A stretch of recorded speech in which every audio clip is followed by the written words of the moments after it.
In this video, I'm going to be going over the best cards to be buying right now after the best of my team super packs did drop yesterday in NBA 2K25 My Team, and these best of my team super packs has caused quite a big market crash to be happening in season 8, because if we take a look at the odds on these packs, there is a 5% chance of a 100 plus overall player, a 14% chance at a dark matter, but a 100% chance at a galaxy opal, and also pink diamond as well. So we'll talk about what are the best cards to be buying, after these super packs did drop. And I mean, this box right here does have an equal chance of GOAT Dirk, Invincible Jaylen Brown, 100 overall CJ McCollum, and 100 overall Terrence Ross. I want to talk about that, those cards here first, and I'll be going over all of the best cards to buy right now in the game. And talking about Dirk Nowitzki, I mean, this is probably the new best small forward in my team. He is 7 foot with a 7'4" wingspan, has a great player model in game. They gave him an amazing jump shot with the patty base in his upper, which is actually a good upper this year if it does have a good base alongside it.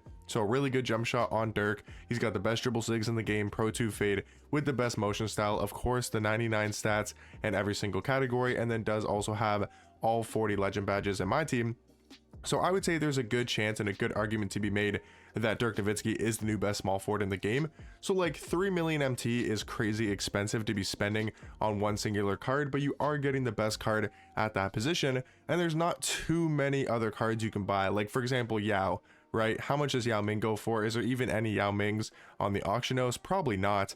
Yeah, so there's no Yaos, and I want to say he's still probably upwards of like 8 to 10 million MT. And if you look at the rest of the GO cards, like Kevin Durant, is he worth 4.7 mil? I don't even believe he's the best card at his position. I honestly think Beasley is better, and maybe even Dr. J is better than this GOAT Kevin Durant just because of the jump shot. So this card is not worth buying in my opinion whatsoever. Why would you spend 5 million MT on KD when you can go buy Dirk for under 3 mil, who is a much better card in my personal opinion? Even if you look at a card like D-Rob, you look at a card like Wilt Chamberlain, they don't seem as worth it to buy in my opinion compared to Dirk. I mean, Wilt Chamberlain is a very good power forward. Is he the best power forward in the game?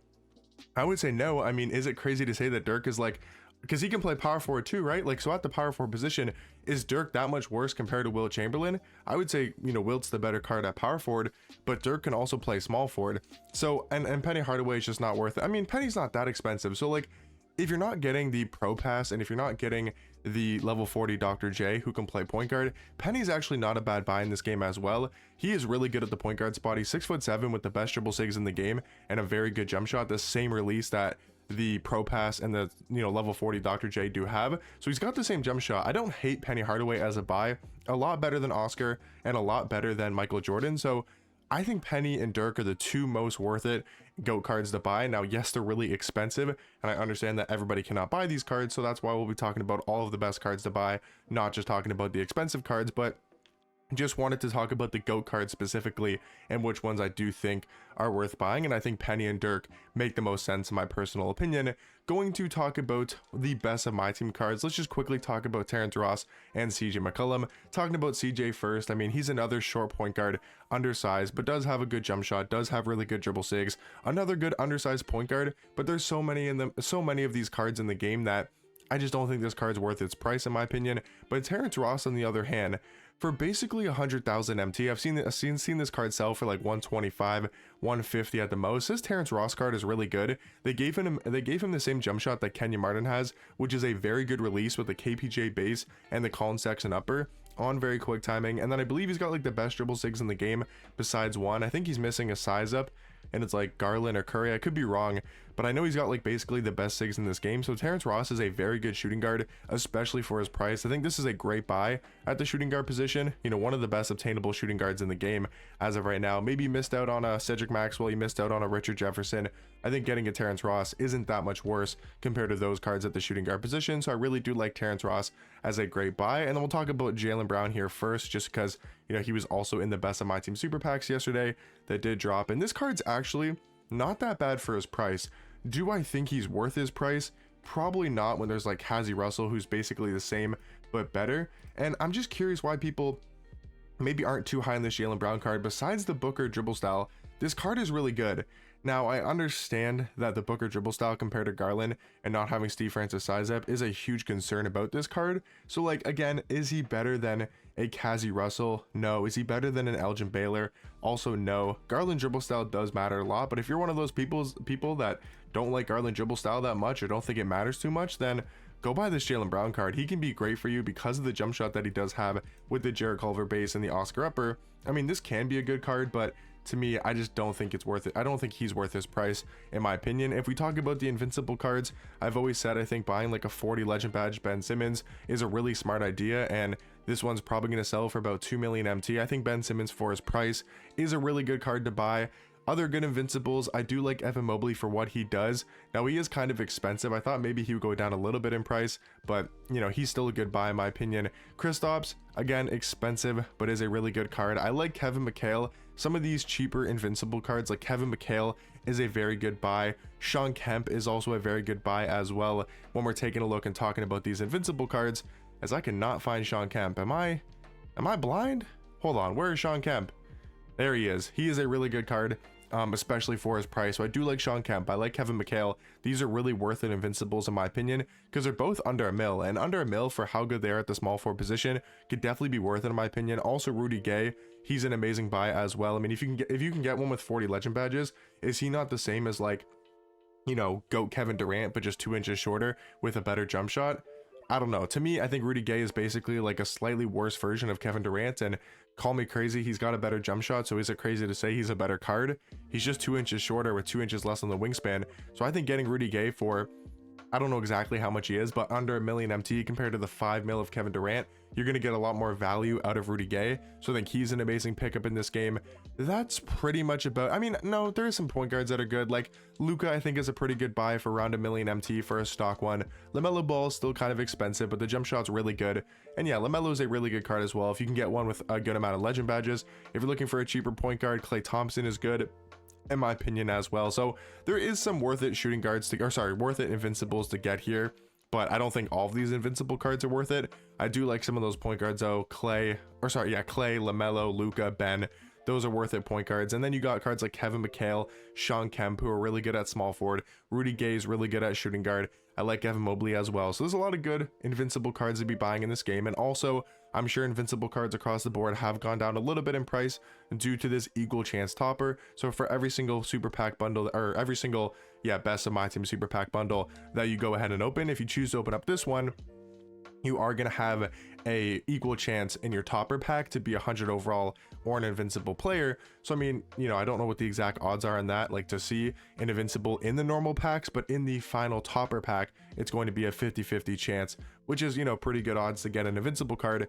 But I think most people are probably opening up this equal chance topper pack between the GOAT Dirk, the Invincible Jaylen Brown, the 100 overall CJ McCollum, and the 100 overall Terrence Ross. It just seems a lot more worth it to open up this box compared to that one. But still, we'll probably see some Invincible cards go down over time in price. Now, talking about the Breeze set, to be honest, guys, I mean, you know, besides some budget cards, like Joakim Noah is good for his price. If you guys are looking for a cheaper power forward for maybe like 50K, Joakim Noah is really good for that price. He's a nice power forward. Derek Lively's good for a budget center. Rudy Fernandez is really good for a budget point guard. One of the best budget point guards in this entire game.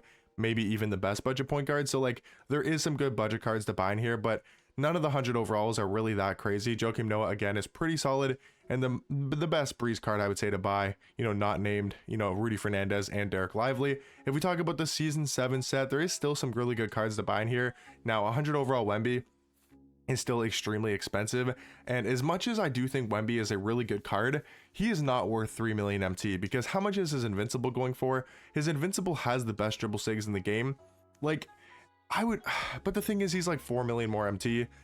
It's hard to say go buy that Wemby when he doesn't have the best sigs in the game. If you're trying to run Wemby as like a traditional center or traditional power forward, and you don't care that he doesn't have the best sigs, then this card could be, if you buy a 38 Legend Badge or a 40 Legend Badge, 100 overall Wemby, this will be your center or power forward, most likely your power forward, for the rest of the year. He's got his jump shot on very quick, which is an amazing jump shot, super hard to contest, and he is obviously insanely glitchy with the stats and the badges, but he just doesn't have those dribble sigs that the Invincible has. But if you guys are okay with that, then yes, Wemby is going to be your end game power forward for the rest of the year. But from the NBA draft set, I really like Kazi Russell. I mean, he's continued to kind of stay at the same price, but he's definitely in that buy now price range. And I do think, again, he's very good for that price.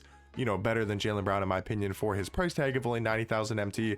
Kwame Brown has gone down in price. Cards like Danny Manning, Greg Oden, they're decent pickups in this game, but I would more so focus, besides Kazi Russell, I'd focus on like the budget cards in this set. Elton Brand, amazing, one of the best budget cards in the game. Joe Smith, one of the best budget cards. Michael Olowokandi, one of the best budget cards in the game. Purvis Ellison, the best budget card in my team. You know, all of these cards, there's so many good. Even Brad Daugherty, there's so many good budget cards in this NBA draft set. So I'm trying to give you guys obviously the best cards to buy that are expensive, those invincibles and those top tier cards. So like if you guys are looking to buy those type of cards, those are the cards I'd recommend. But then like the budget cards, you know, look in this NBA draft set, there's a lot of great cards to choose from.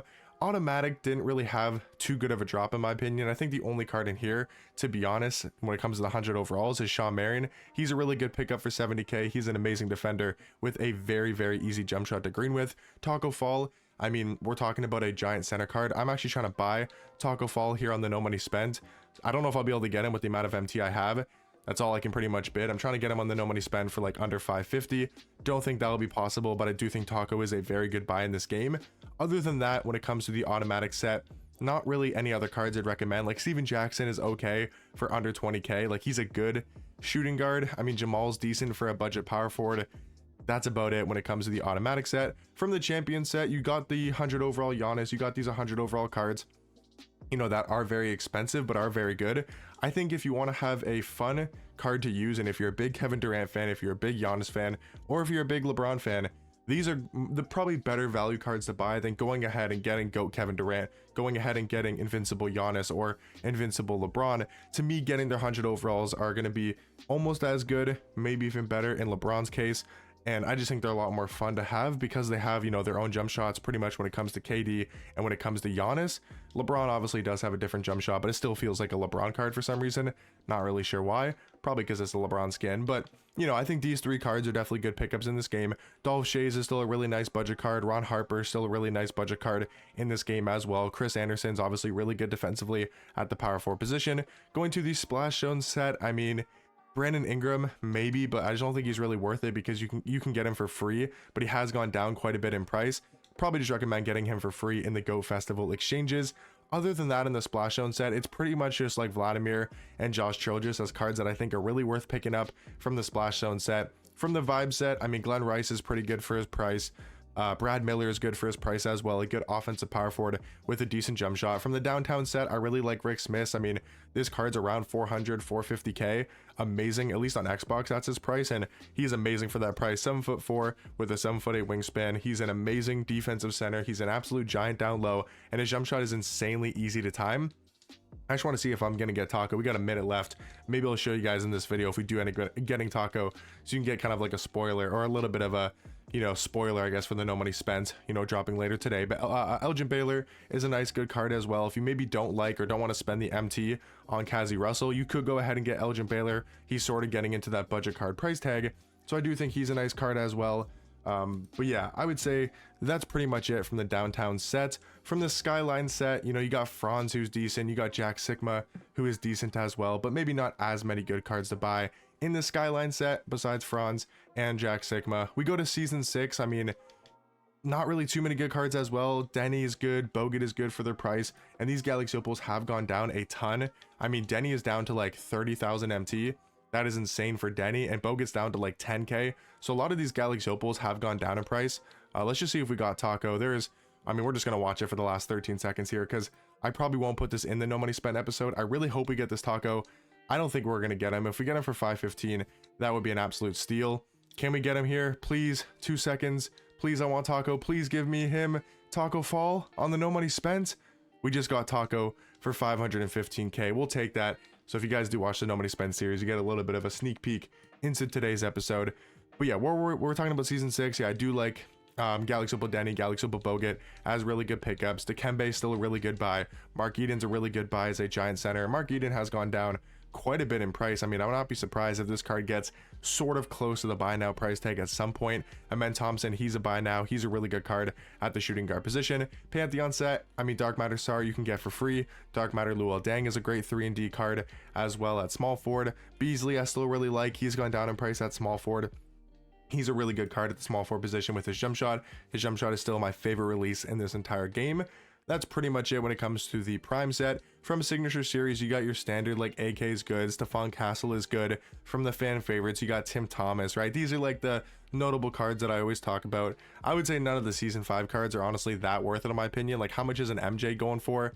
These 100 overalls that are still kind of overpriced in my opinion just really aren't worth it. But the last card I kind of want to talk about is going to be Galaxy Opal Wemby. Galaxy Opal Wemby for his price, I do think is really worth it. I mean, he is an amazing center card in this game. Like, and his price has gone down a ton, like a ton. Galaxy Opals have dropped a lot, so Galaxy Opal Wemby might be like the best card to buy in the game right now, just because of the fact of his price dropping the most due to these best of my team super packs. Again, we're looking at that card right there, go for like 150k, probably gonna go for a little bit more than that, probably at least 200,000 MT. But hopefully you guys found this video helpful. Now you guys know what are the best cards to buy right now in my team after the best of my team super packs dropped, and I'll catch you boys in the next one.